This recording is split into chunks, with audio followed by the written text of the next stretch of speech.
Hey guys, welcome to another Pop Culture Overload video review. I'm Jason the X, and we have got Batman and Catwoman from the Batman Arkham City Legacy Edition line. Now, I picked these up in my Toys R Us. I really haven't seen them anywhere else, but I really liked Arkham City, so I figured, hey, why not get a couple of the characters? So, these guys come in a 2-pack. You get Batman in these more blue colors. I can't remember if he actually had blue in the game. I thought he was wearing more black, but anyway. And you get Selina in a very nice representation, kind of like the video game representation of her comic costume. I really like these two guys, and I was happy to get them. So let's just take a look at their packaging here. And like I said, they came in a large 2-pack. Got the DC Universe, Arkham City, and Legacy Edition. Also inside, you got some artwork of Batman over there. Get a shot of the two characters from the line there. In the back, you got some more artwork and a bit of a bio. Get in on that. And then we'll move on to Miss Kyle's here. Oops, a little too much. And that was your cue to pause the video if you want to see that. But really great looking. They really come off well in the packaging, and it translates very great to this. It translates very well to the figure. Yeah, okay, say that.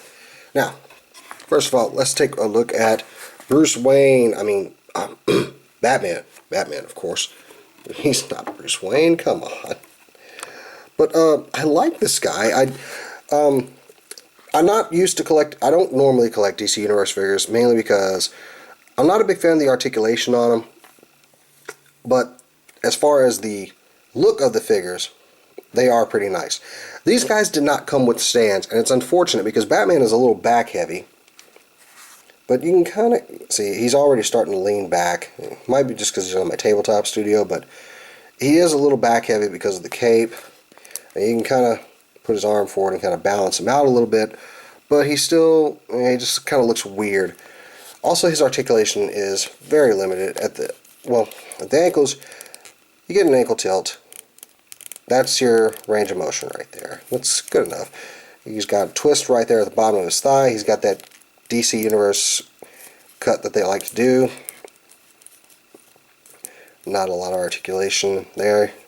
The belt is almost molded on. Actually, it is actually a plastic belt and it is molded. But you get a lot of detail in the pouches there. Look at some of the armor segments there. It's pretty nice. Got a ball joint at the shoulders. A little hindered by the cape, but the cape is a very, very soft plastic. It won't hinder too much. His elbow joint is kind of a sad point. That's it. And he's got a twist of the wrist. He doesn't come with any accessories, like a batarang or bat shark repellent or anything like that. And his arms always kind of have this, because of the way, oh, he's also got this ab crunch here, but the ab crunch, that's it as well. So let's just chalk it up to Batman's armored and he can't move around that much, or maybe. There's the bicep twist, and the way it's cut, it really, the bicep actually has to move a little bit, and it kind of makes the joint a little weak. But overall, I like him. But he always has this, I've got my arms and they can't touch my sides appearance, and that bothers me a little bit. But this guy's going to be mostly for display and kind of get him in some fighting poses. And, you know. But he's a nice figure. A little sad on the articulation. Now here's Catwoman, and also she didn't come with a stand, but she stands pretty well, especially when you have her whip kind of touching the ground to kind of help balance her. And she's the prize winner out of that box, but she is sporting some killer heels there, and it almost makes her as tall as Batman, just because she's tiptoed up so high. She's got a good range of articulation at the ankle joint. Her bicep or thigh swivel is right there at the bottom. No twist of the boot. She got that ladies leg articulation that DCU does. Waist articulation, but if you turn it, you know, it kind of looks, not too bad. But she has an ab crunch, and ball joint at shoulders, single joint at the elbow, and a twist at the wrist. And her head is on kind of a, it wants to be a ball joint, but there's just no room for one. But I like her costume too. If you can look at some of the detail there, where it looks like the leather is of a different texture. Very nice.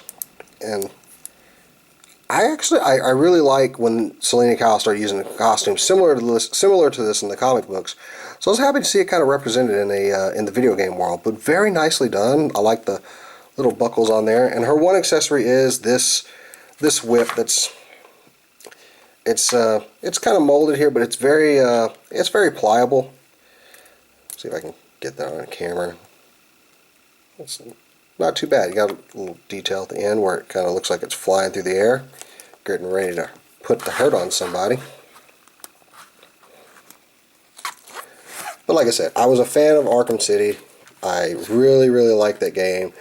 People are still playing the game, and I like the DLC for it. And overall, I had to get these guys after enjoying that game so much. I'm just going to go ahead and bring in Nightwing here too, so you can get a shot of everybody in the line. And we'll just bring in Harley too. We'll just fit Harley in right over here. Okay, maybe we'll fit Harley in. Oh, and she just tried to club Batman. She tried to club Batman. And there you go. That's all I have from the Legacy Edition. Okay, I'm having problems standing Harley. I might pick up the Robin one pack when he comes out. Maybe I'll get a Joker. But these guys are really great detailed figures. I like them. If you're a fan of the game or a fan of DCU, pick them up. But if you're looking for articulation, probably not your bag. But otherwise, I'm Jason the X for Pop Culture Overload. Visit popcultureoverload.com. Follow me on Twitter at JasonTheX. And until next time, I'll see you later.